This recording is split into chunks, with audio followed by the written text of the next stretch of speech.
The silence from mining station Gamma 7 had lasted 3 days now.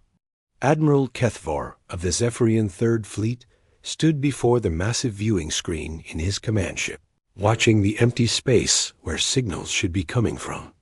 His forearms moved across the control panel with practiced ease, bringing up the last transmission from the station. The message was brief and terrifying. Unknown vessel approaching. Design not in database. Requesting immediate assistance. Then nothing. Kethvar's scaled skin shifted from blue to a worried purple as he reviewed the reconnaissance data. The automated probe that had been sent to investigate had managed to capture footage before it went silent. The images showed a massive ship, unlike anything the Zephyrian Empire had ever encountered. Where their vessels were sleek and curved, this one was angular and brutal. Where they used elegant energy fields for protection, this ship was covered in thick metal plating. It looked like someone had taken a mountain and taught it to fly. The ship's design made no sense to Zephyrian engineers. There were no visible energy collectors, no graviton manipulators, no quantum field generators. Instead, the hull bristled with what appeared to be primitive projectile weapons and crude missile tubes. The entire vessel seemed designed for one purpose only: destruction. "Admiral," his communications officer called out, "the Council is requesting an immediate briefing." Kethvar nodded and activated the long-range transmitter.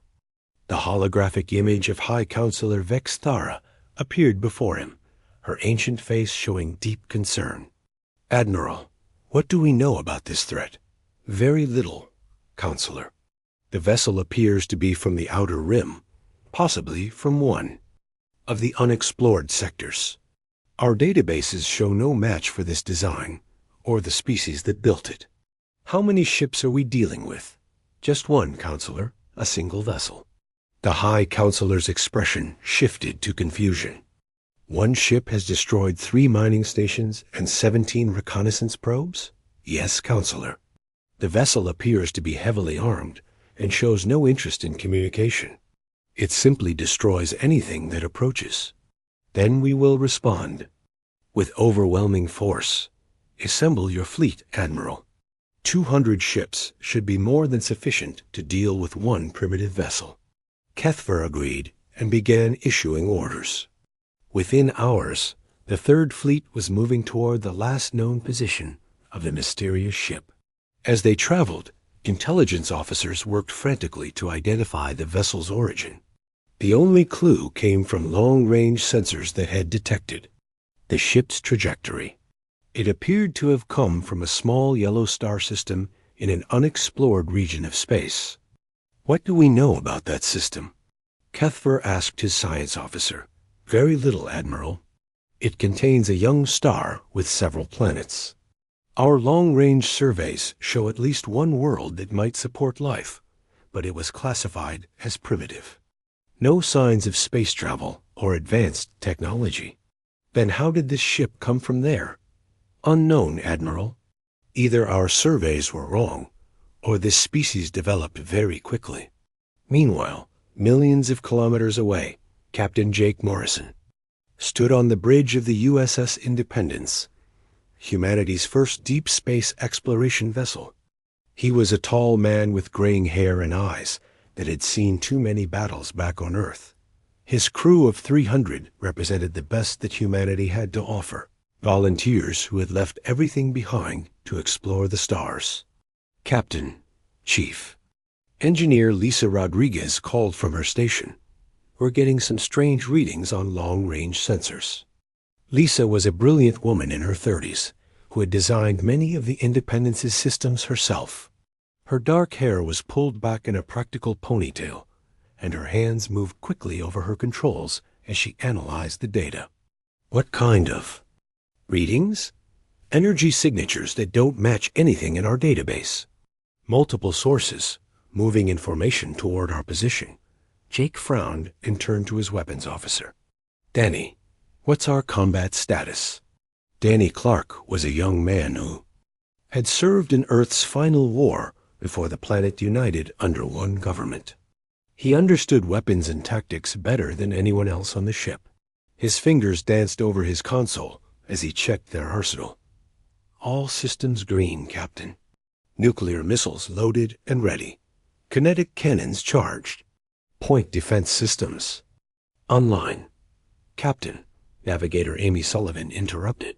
I'm detecting over 200 separate vessels approaching our position. They'll be here in 6 hours. Amy was a quiet woman with incredible spatial awareness. She could plot courses through asteroid fields that other navigators wouldn't attempt. Her face was pale as she studied the sensor readings. 200 ships? Jake asked. Are you certain? Yes, Captain.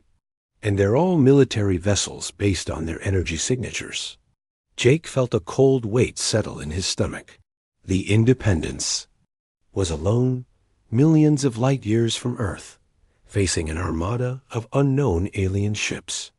They had been exploring this sector for months, mapping systems and collecting data to send back home. They had found no signs of intelligent life until now. Options? Jake asked his senior staff.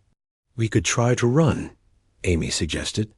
Our fusion drive is faster than anything we've encountered so far, and lead them straight back to Earth. Jake shook his head. Not an option. We could try to communicate, Lisa offered. Maybe this is just a misunderstanding. With 200 warships? Danny laughed bitterly. Captain, they're not coming to talk. Jake nodded grimly. He had hoped that humanity's first contact with alien life would be peaceful, but it seemed that was not to be. The Independence had been built for exploration, but it was also designed to fight if necessary. Earth's engineers had learned hard lessons from their planet's violent history. All hands, battle stations, Jake announced over the ship's communication system. This is not a drill.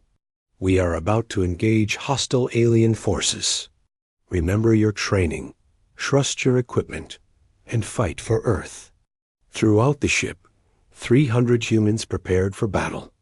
In the engine room, Lisa pushed the fusion reactors to maximum output.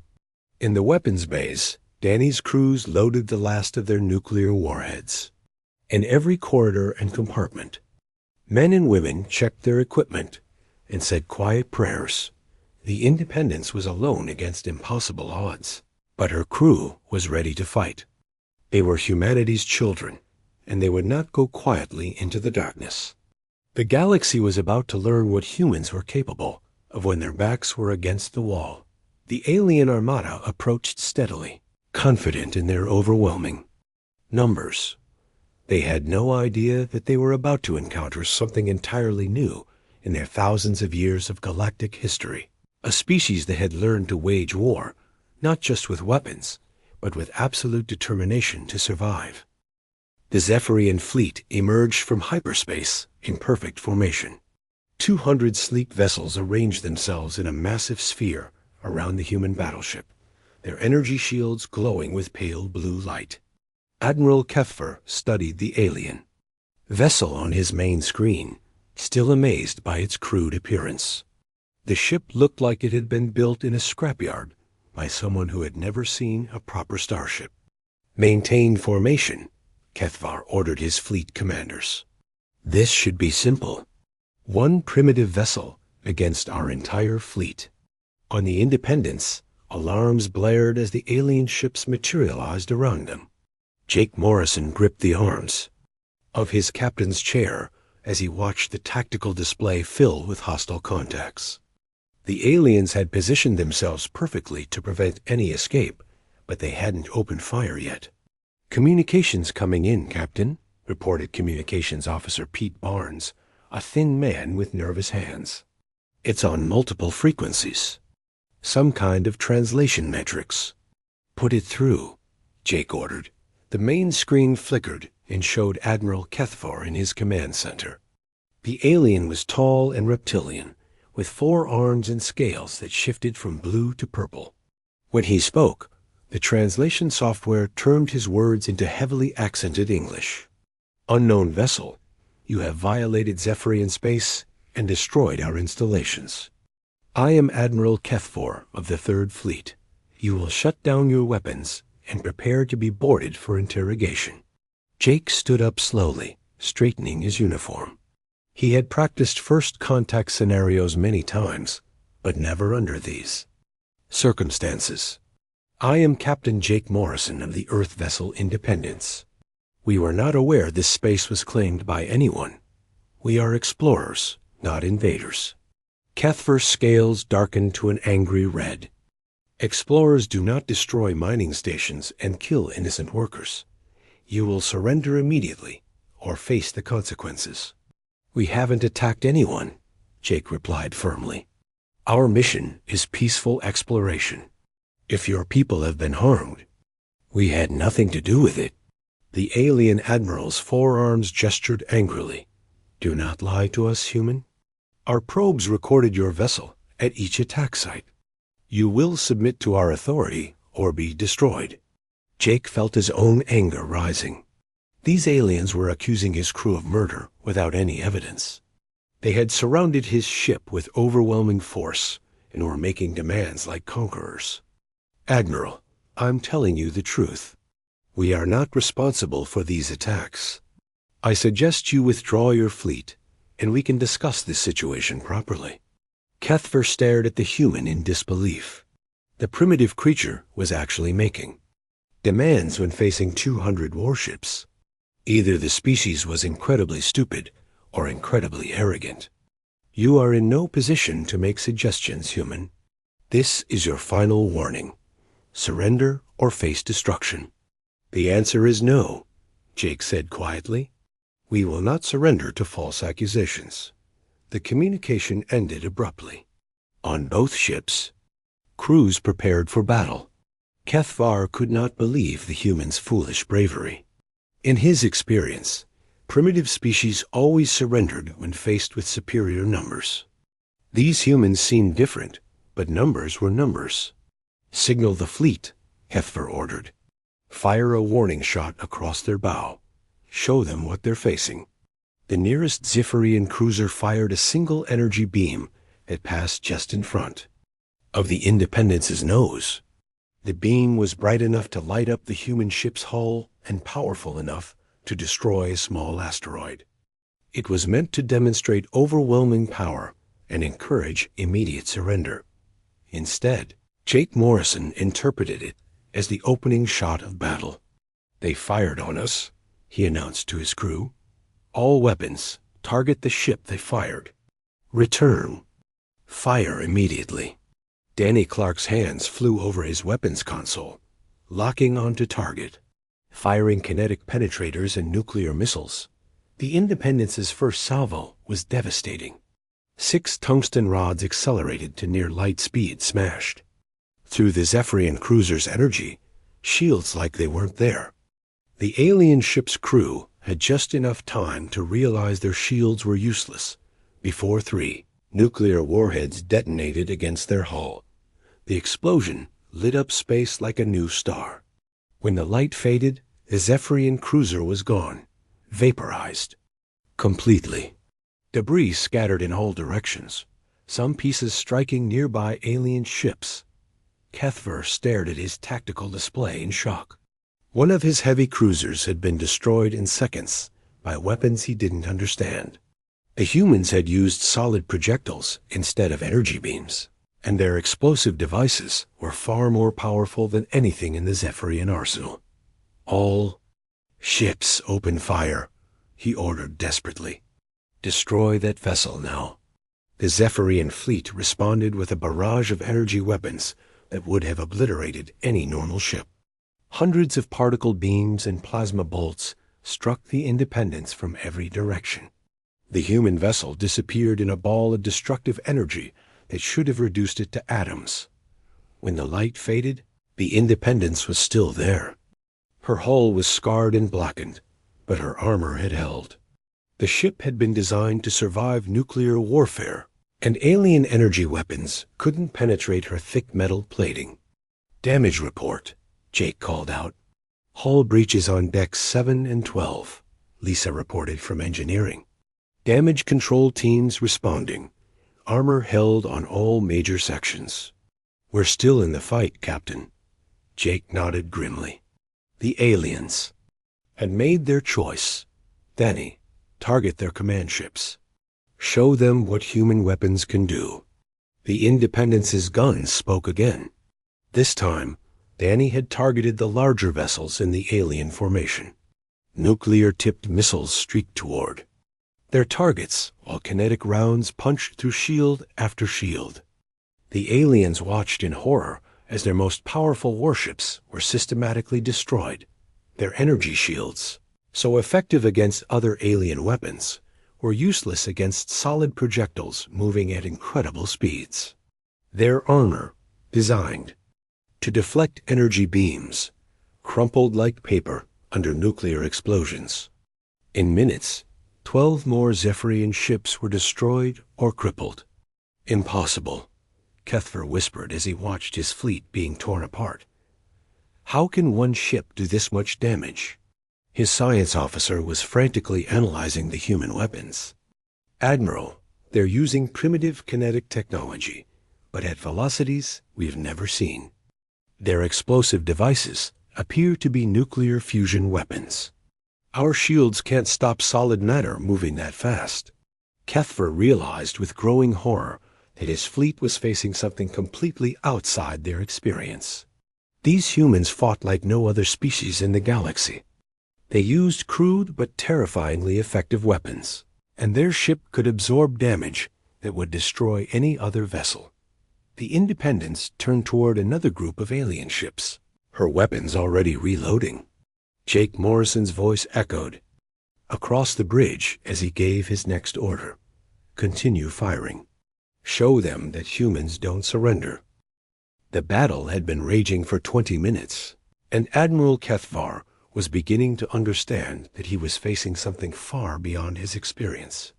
The human ship moved through his formation like a predator among prey, its strange weapons tearing through vessel after vessel. Every tactical decision he made seemed anticipated. Every formation he ordered was broken within minutes. "Admiral, we've lost 37 ships," his tactical officer reported, his voice shaking. "The enemy vessel shows minimal damage." Kethvar watched in growing horror as the Independence executed a maneuver that should have been impossible.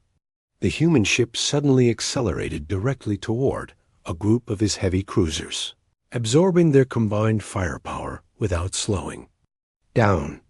At the last moment, it fired a full spread of nuclear missiles at point-blank range. The explosions vaporized 2 cruisers instantly and crippled a third. The Independence flew through the expanding debris cloud, its armor scarred but intact. Pieces of alien ships bounced off its hull like raindrops dot on the Independence's bridge. Jake Morrison studied the tactical display with grim satisfaction. His crew was performing beyond expectations, turning their single ship into an unstoppable force of destruction. "Danny, status on ammunition?" Weapons Officer Danny Clark checked his displays. "We've expended 40% of our nuclear arsenal, Captain. Kinetic rounds are down to 60%, but every shot is finding its target." The human weapons were proving devastatingly effective against alien technology.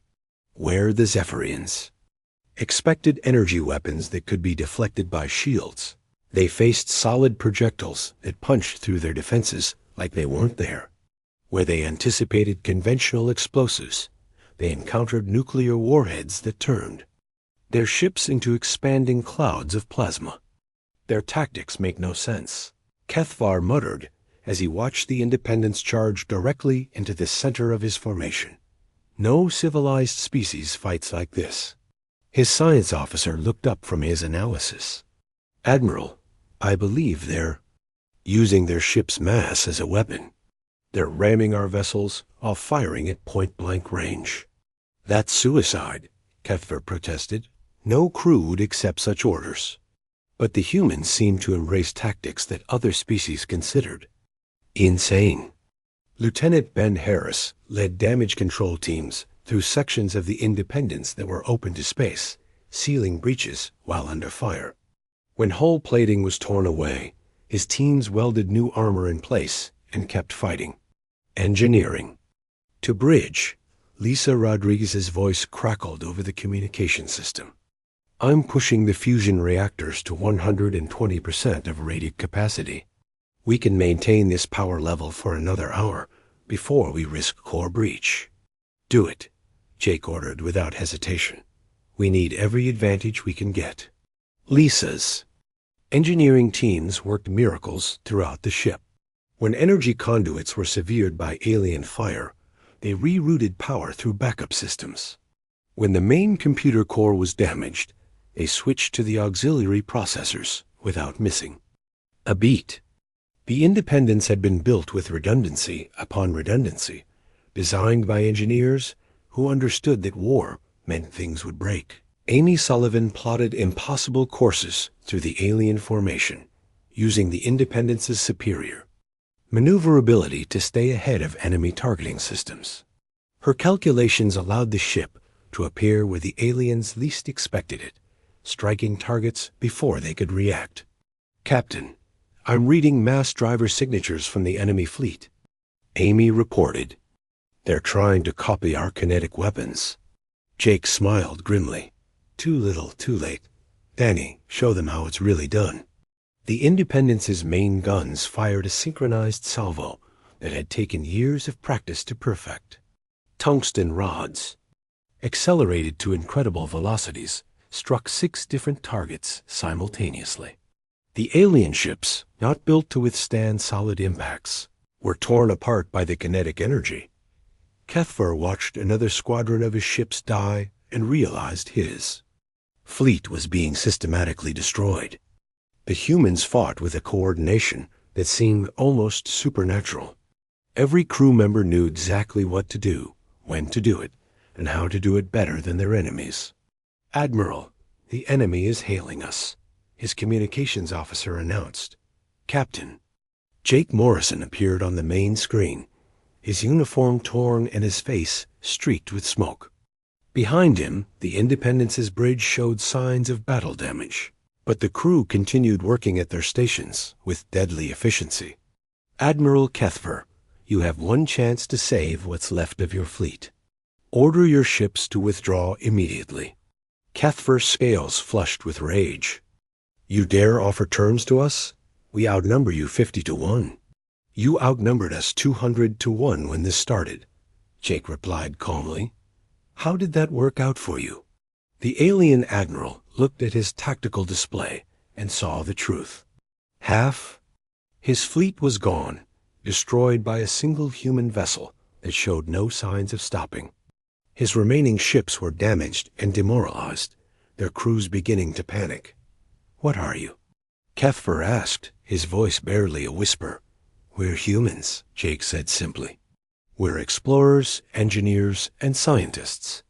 But when someone threatens US, we become something else entirely. We become warriors. The communication ended, and the Independence resumed its attack. The human ship moved through the remaining Zephyrian vessels like death itself, its weapons finding targets with mechanical precision.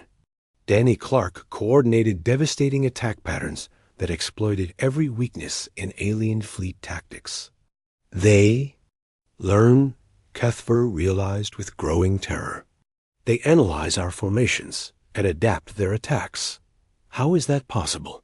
His tactical officer was studying the human ship's movements. Admiral, they're using some kind of artificial intelligence to predict our maneuvers. Every time we change tactics, they counter within minutes. The Independence's advanced combat computer processed millions of calculations per second, analyzing enemy movement patterns and suggesting optimal attack routes. But it was the human crew that made the final decisions, adding intuition and creativity that no machine could match. All ships, retreat to hyperspace, Kethver finally ordered, his voice heavy with defeat. We cannot win this battle. As the surviving Zephyrian vessels fled, the Independence hung alone in space, surrounded by the wreckage of what had been a mighty fleet. Her hull was scarred and blackened, her armor plates dented and torn. But she had survived. Jake Morrison stood on his bridge and looked at the destruction around them. His crew had fought magnificently, turning their single ship into a weapon. That had shattered an entire armada. But he knew this was only the beginning. Word of this battle would spread throughout the galaxy, and humanity's reputation would grow with each telling. The Independents had announced to the stars that Earth's children were not to be underestimated. The news traveled faster than light itself through the galactic communication networks. Admiral Kethvar's surviving ships had barely escaped to hyperspace before reports of their defeat began spreading across dozens of star systems. The story grew with each telling, but the core facts remained unchanged. A single human vessel had destroyed over half of the Zephyrian Third Fleet in the crystal spires of the Centauri. Trade Federation Director Velmuth received the intelligence report with disbelief. She was a tall, graceful being with silver skin and 4 delicate arms, representing one of the galaxy's most advanced commercial civilizations. Her species had built their empire on trade and negotiation, avoiding conflict whenever possible. "This cannot be accurate," she told her intelligence chief. "One primitive vessel defeating 200 Zephyrian warships? The data must be corrupted." "I thought so too, Director, but we have confirmation from multiple sources.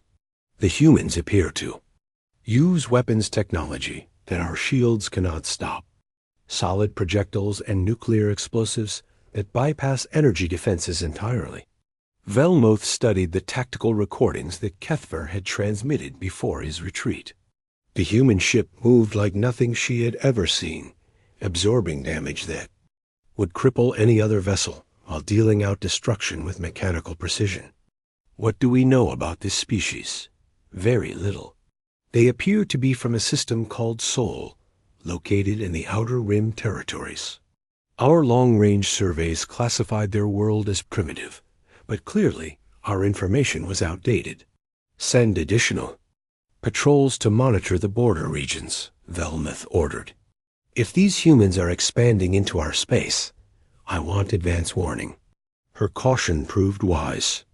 Within weeks, Centauri patrol ships began reporting encounters with human vessels throughout their territory. Each meeting followed a similar pattern. The humans would appear without warning, their ships bristling with weapons that made no sense to galactic engineers. They would scan everything in sight, taking detailed readings of planets, asteroids, and space installations. When challenged, the humans were polite but firm. They claimed to be explorers from Earth, mapping the galaxy and cataloging its resources. They showed no interest in trade or diplomacy, only in gathering information and establishing what they called defensive positions. Captain Steve Parker commanded the human destroyer USS Defiance, a smaller but equally deadly vessel compared to the Independents. He was a quiet man with sharp eyes who had served as Jake Morrison's tactical officer during Earth's final war. His crew of 150 had volunteered for deep space patrol duty, knowing they might never see home again. "Captain, we're being approached by 6 Centauri patrol vessels," reported his sensor operator. "They're demanding we leave their space immediately."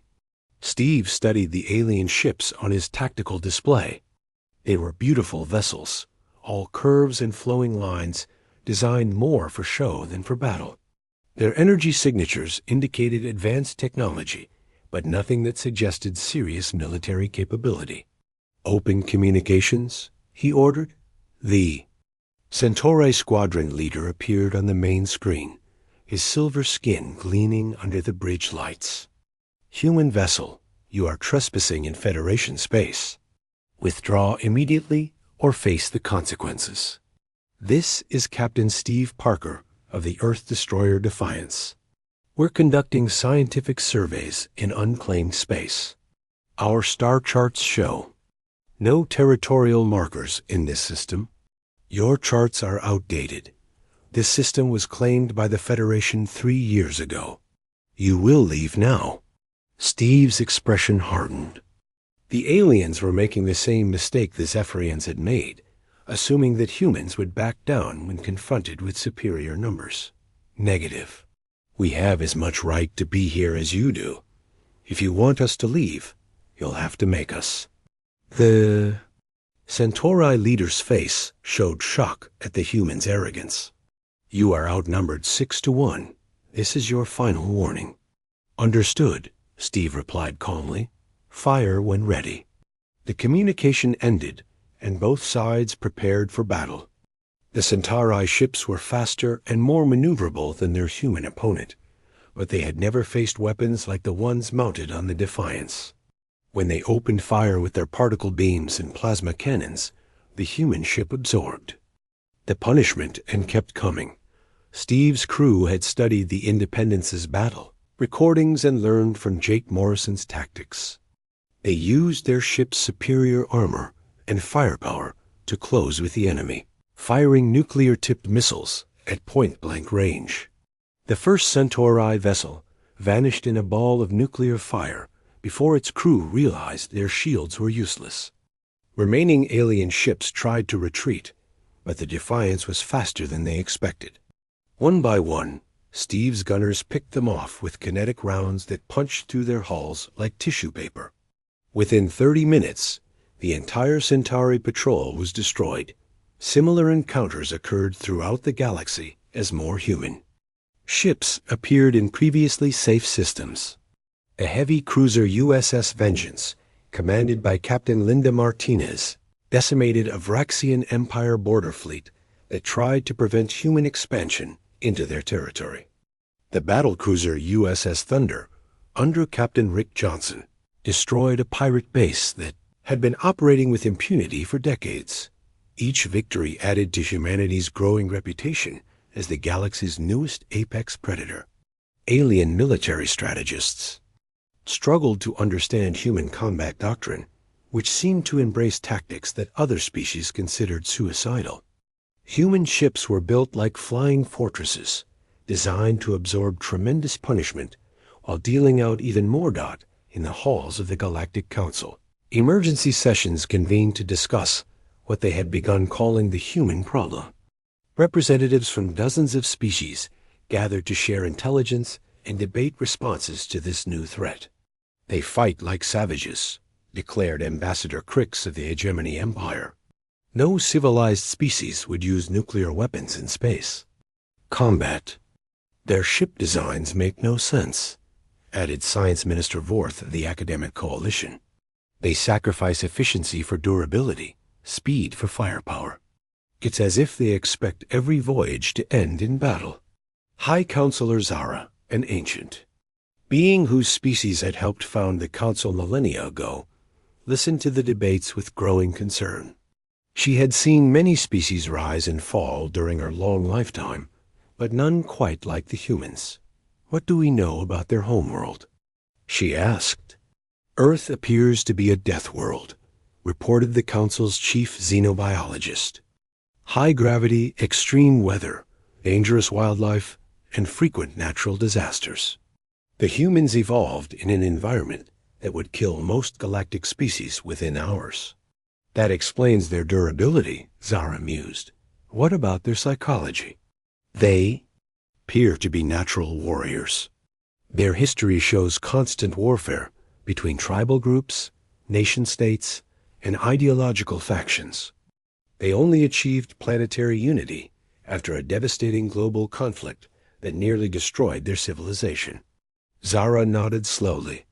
Everything about the humans made sense now. They were a species forged by violence, shaped by constant struggle, and hardened by a world that had tried to kill them since birth. When they finally reached the stars, they brought that same relentless drive to survive and conquer. "Recommendations?" she asked the assembly.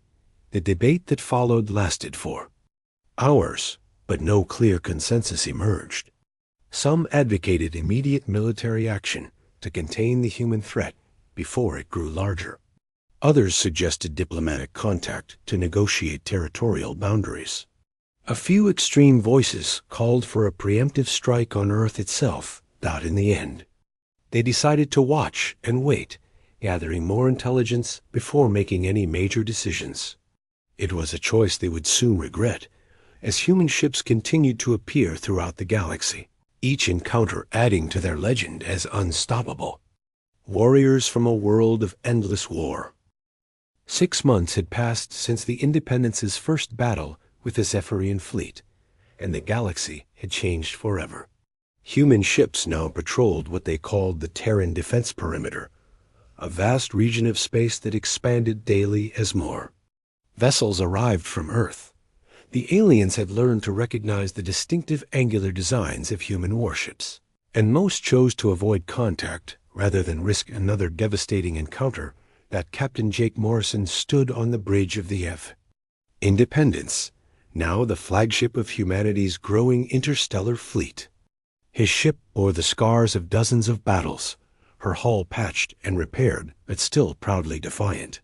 The crew that had once been explorers had become something else entirely, the advance guard of human expansion into the stars. Captain, we're receiving a priority transmission from Earth Command, reported Communications Officer Pete Barnes. His hands had stopped shaking months ago, steady now from constant combat experience. Jake nodded and activated the secure channel. Admiral Catherine Hayes appeared on the main screen, her stern face showing the weight of commanding humanity's first space fleet. She had been promoted from Earth's Planetary Defense Force after the Independence's initial reports reached home. Jake, congratulations on your latest victory against the Hegemony Raiders. Your tactics are being studied at every military academy on Earth. Thank you, Admiral. But I have to ask, are we still explorers, or have we become conquerors? Admiral Hayes was quiet for a moment before responding. We're whatever we need to be to survive, Captain. The galaxy has made it clear that strength is the only currency that matters out here. Jake understood the truth in her words. Every human ship that ventured into space faced the same choice: fight or die. The aliens respected only power, and humanity had proven they possessed it in abundance.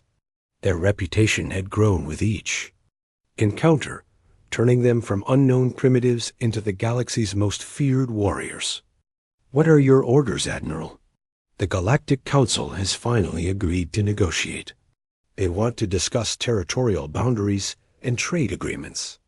You're to escort our diplomatic mission to the neutral station at Kepler 442. Jake raised an eyebrow. After months of treating humans as dangerous invaders, the aliens were suddenly interested in talking. What changed their minds? The destruction of the Vraxian 7th Fleet, Admiral Hayes replied grimly. Captain Martinez's battle group didn't leave any survivors to spread warnings this time. The battle had been brutal, even by human standards. The Vraxians had attempted to establish a blockade around a human colony world, threatening to bombard civilian settlements unless the colonists withdrew. Captain Linda Martinez had responded with overwhelming force, using nuclear ramming attacks that obliterated the entire enemy fleet in less than an hour. The aliens are scared, Jake. They're finally realizing that humans don't follow their rules of civilized warfare. We fight to win, not to make statements. Throughout the galaxy, alien species were indeed learning to fear humanity's unique approach to conflict. Where other civilizations fought limited wars with specific objectives, humans seemed to view every battle as a fight for survival. They used tactics that shocked even veteran warriors, combining advanced technology with a ruthless willingness to sacrifice everything for victory.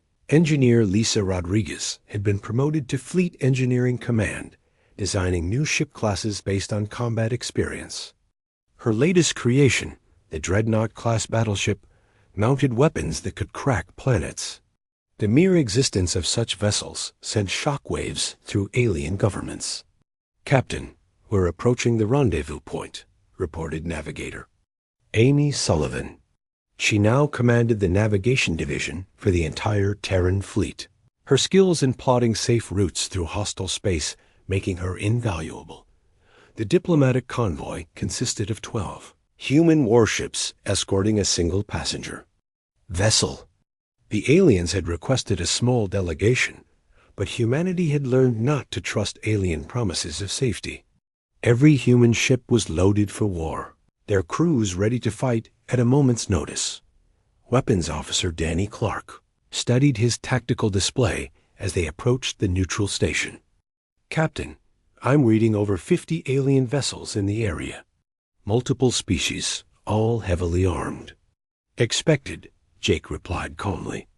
"They want to show strength while negotiating. Let them have their parade."